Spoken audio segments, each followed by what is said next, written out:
So, like, if you were to jump into a game with a bunch of, you know, regular poker players, know what they're doing, but, you know, casual guys, like, will you win 100% of the time? Pretty much guaranteed. No. Like, over the course of a night, as far as the evening goes, like, I'm sure you'll lose some hands, win some, but. Well, it depends, right? So, like, it depends, first of all, how long's an evening. So, for example, if we played one hand, that's all luck, right? Play 10 hands, now there's a little bit of skill. Play 100 hands, more skill. So, if I played for 6 hours with a bunch of, like, average elite players, like, weird shit happens. Like, I can play perfectly and still lose. That's the cool thing about poker in a lot of ways. Like, you could make the dumbest move ever, right?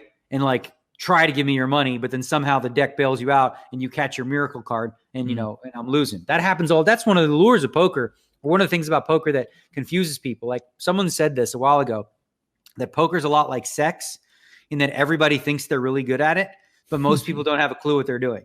Like, you know, it's like there's a lot of similarities there where, and because of luck, like you can be fooled, right? You can think that you're just unlucky, right? Or you can think you're really, really good because you've been lucky. So that's like the difficult thing for a professional to discern is, am I just running hot? Or do I know what I'm doing? Am I better than these people? Okay. Same with driving. Everybody thinks they're a good driver, even when they're absolutely not. I wonder if I've ever met someone who said, like, I'm a bad driver, and I can't think of one. No, I can't think of any.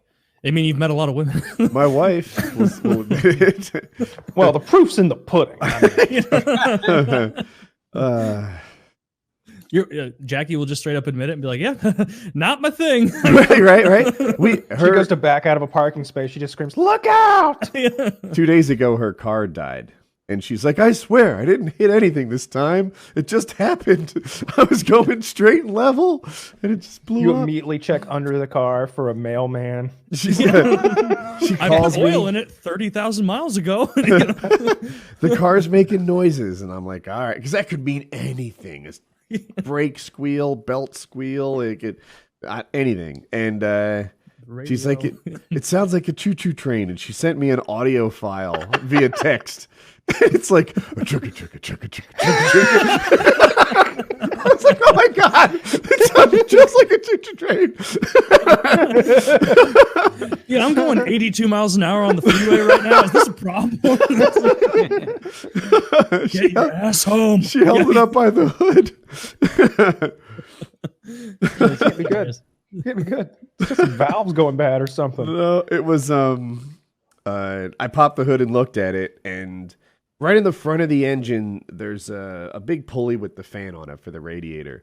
And that thing was like moving and shaking and going all sorts of things off track. And I don't know what's on the other side of that, but it looked like it was connected to some important rod. And the whole system is making sound, not just the front clunking. So I'm like, all right, honey, kill the car. And it goes, and all these metal shavings of glitter under the hood. Now, I like how you said one of the important rods, like some mechanics like, yep, there's your problem. If one of the unimportant rods broke, you'd be fine, but this is an important one. This is what we call the 5 essential rods. It might be time for a new car. Yeah, I got her a new one yesterday. Oh, what'd you get her? So we went to the dealership looking at the 4Runners, which is what she had since 2006, maybe. Yeah, those are solid cars. And she really liked. But we got in the new one. We test drove 1 or 2 of them, checked out all the. We started doing our online research and stuff. And she liked it, but it wasn't like the transformation she was looking for. It kind of looked updated. The 4Runner, I think, is due for a little love inside to make it nicer. And we were kind of decided to get it, but not enthusiastic about it. And the salesman's like, there's a Highlander sitting like, inside the showroom thing is one of the, they typically put the nicest version of a model there. And Jackie's really big on sitting high. And the Highlander's not as high as the 4Runner, but I sat in it and I was like, this is really nice. It's the model down from the 4Runner, but it was more luxurious just because it was updated so recently. And I was like, you should just sit in it, like, and see if it's your cup of tea. And she It's higher than most crossovers, I would argue. And it's all-wheel drive, and she just liked it a lot. So that's what we ended up getting, a Highlander, a Toyota Highlander Limited. Very cool.